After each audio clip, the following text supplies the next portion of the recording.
Welcome to Retirement Straight Talk with Paul and William, featuring award-winning financial advisor and former host of the Sunday Money Show, News Talk 1010, Paul Barreca, and his associate advisor, William Barreca. Creating and keeping wealth does not need to be complicated. Paul and William will cut through confusing and contradictory financial advice to give you the real facts to help you invest better and enjoy a worry-free retirement. The views and opinions expressed in this video may not necessarily reflect those of IPC Securities Corporation. This podcast is for informational purposes only and should not be relied upon as a basis for investment decisions.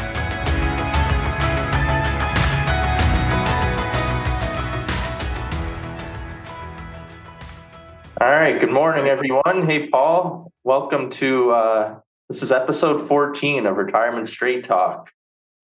Yes, and welcome everyone who's either watching us on YouTube or listening to us on one of the various streaming services. Today's a fun day.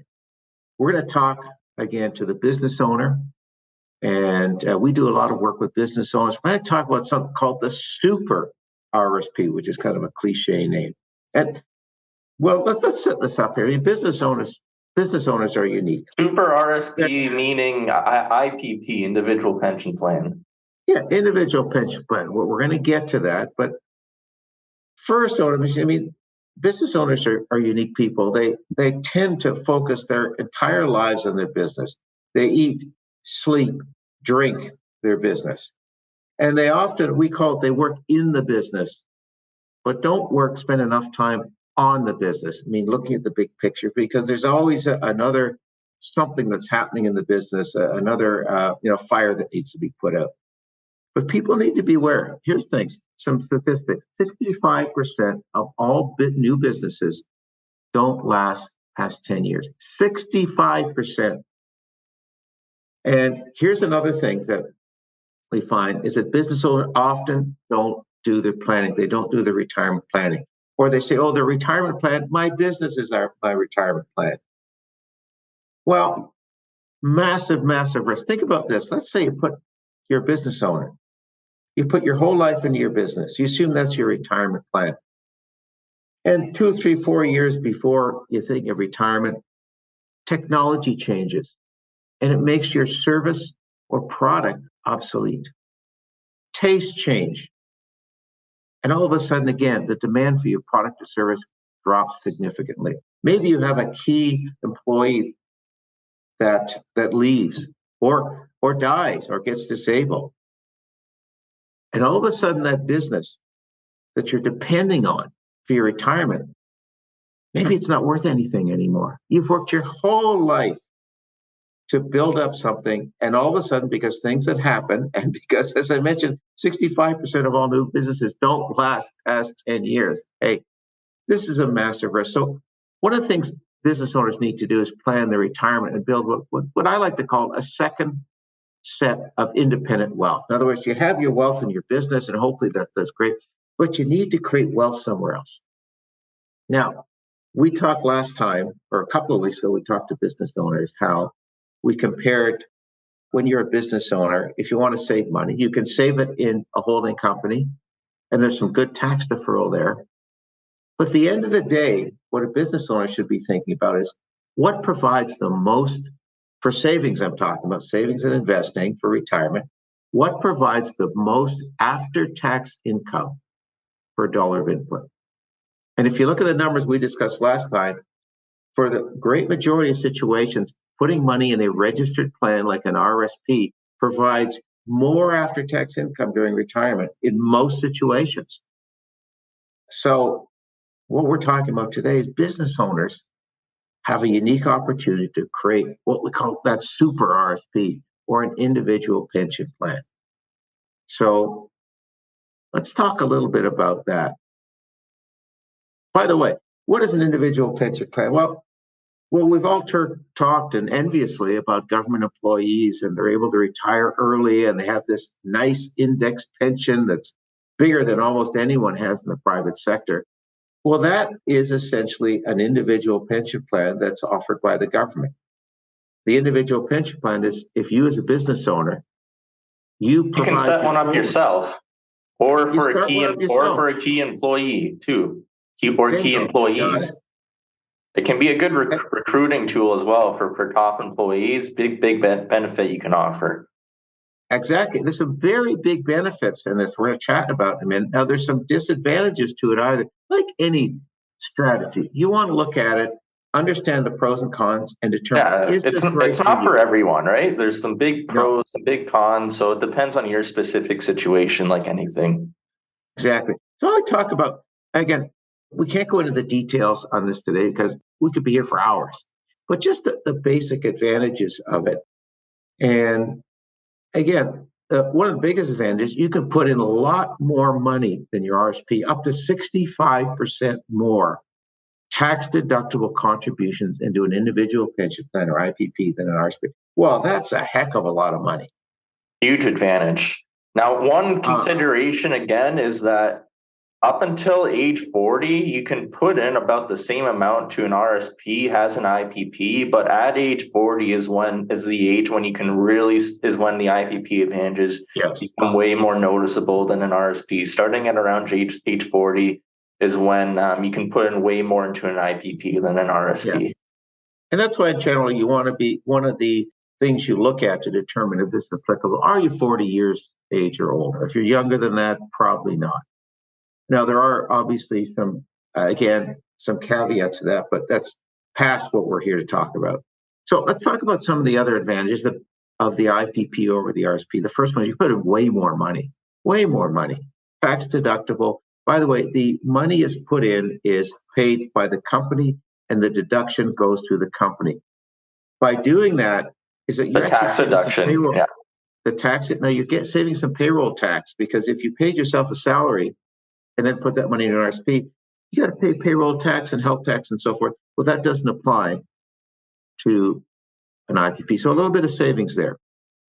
Now, the other thing it can do is if you decide to put money into a passive corporate investment account under the new tax rules introduced several years ago, that could create too much passive income in your corporation that could put at risk your small business tax rate.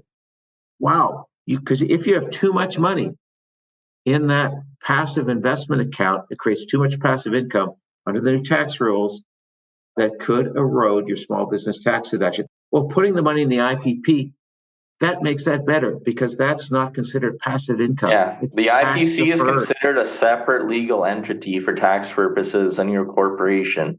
So that's why. Yeah. And here's another thing. This money, we talked about before how many businesses don't last. This money is completely creditor protected. Now, RSPs have some creditor protection, but not nearly as strong as IPP. Now, William, you brought something up to me a month or so ago. One of the areas that the RSP tax or creditor protection is not as good as the IPP. And well, the RSP, it does have creditor protection, but it's only against bankruptcy. So if you go bankrupt, then the RSP is protected from bankruptcy. So it's not against any other negligence or anything else that might come up. The other the other restriction with the RSP creditor protection is it doesn't apply to any contributions you made in the previous 12 months before going bankrupt. So if you go bankrupt, any contributions you made in the last year, they are available to creditors. So the IPP does have much stronger creditor protection than RSPs. Yeah. The IPP is creditor protected by statute. You can't get any better. The joke is that's why O.J. Simpson still has an income. He's collecting his pension, although he lost everything. Yeah, his NFL pension. And it's an NFL pension. Can't take it away. Can't take your pension away. This is another fantastic advantage of the IPP.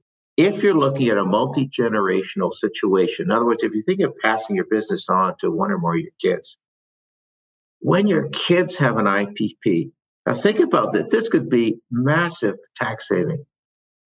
Upon you and your spouse's death, that money can roll into your kid's IPP on a tax-deferred basis. Wow. If you have $500,000 there, that's saving $250,000 plus in tax on day one. An absolutely fantastic estate and tax planning tool. Again, your children have to be employed in your company, and they have to have an IPP also. That's one of the situations actually, well, where if you're under 40 and you're the owner's child, it can still make sense to have the IPP because should something happen, you get that tax-free rollover. Absolutely fantastic. By the way, just something else, just curiosity, you can actually add in the potential after you're 71, you're retired, you're collecting your income from your IPP. There's a potential there to be able to add in more voluntary tax-deductible contributions after you're retired. You cannot do that with an RSP. Again, there's certain requirements there that are kind of beyond the scope of our conversation today.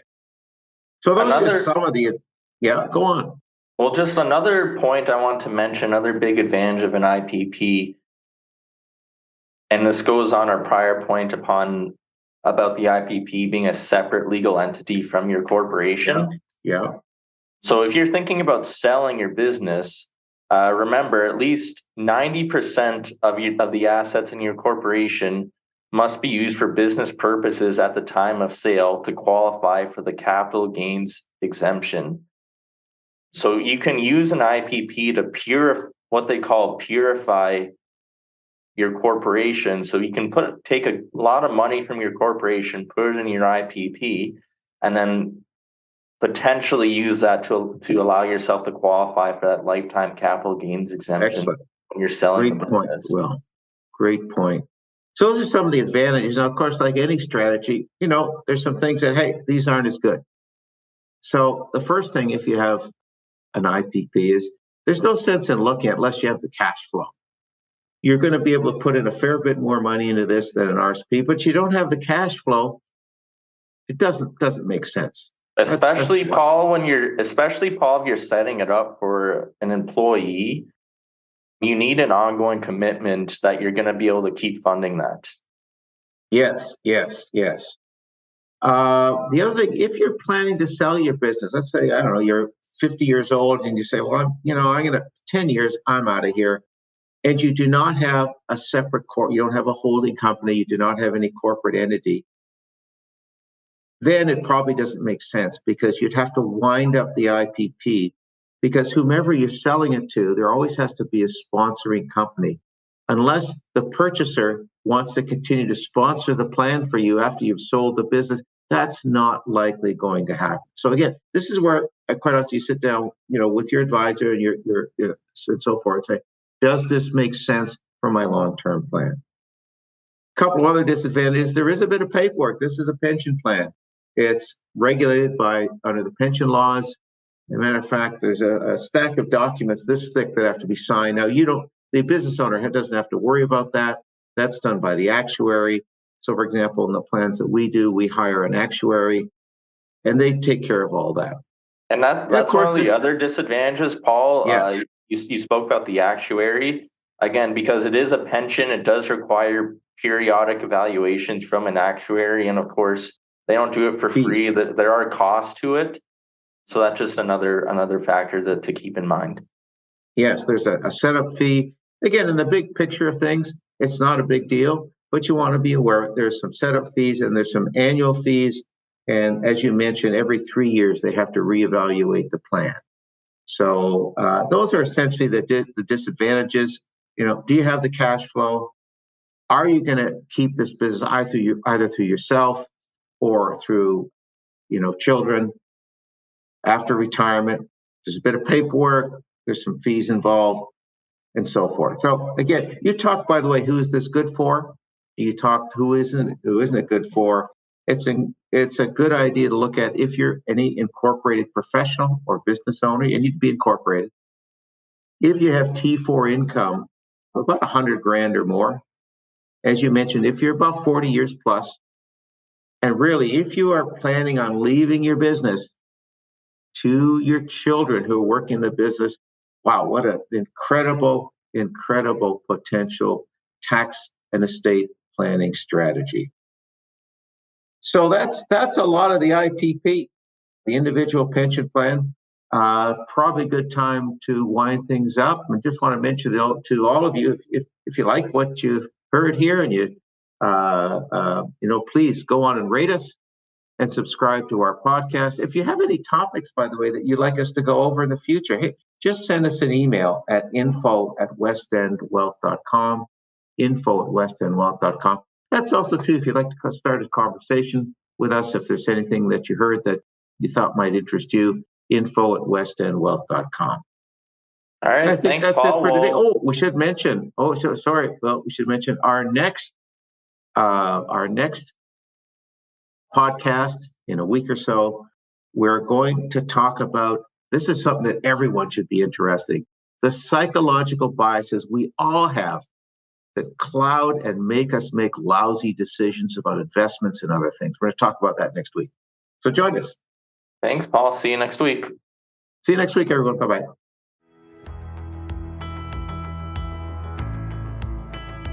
This podcast was brought to you by West End Wealth Planning, an award-winning wealth planning practice catering to small and medium-sized business owners and to those looking to create a worry-free retirement for themselves and their families. To learn more, go to westendwealth.com. Don't forget to rate this podcast and subscribe to Retirement Straight Talk with Paul and William by going to Apple Podcasts, Spotify, or wherever you find your podcasts.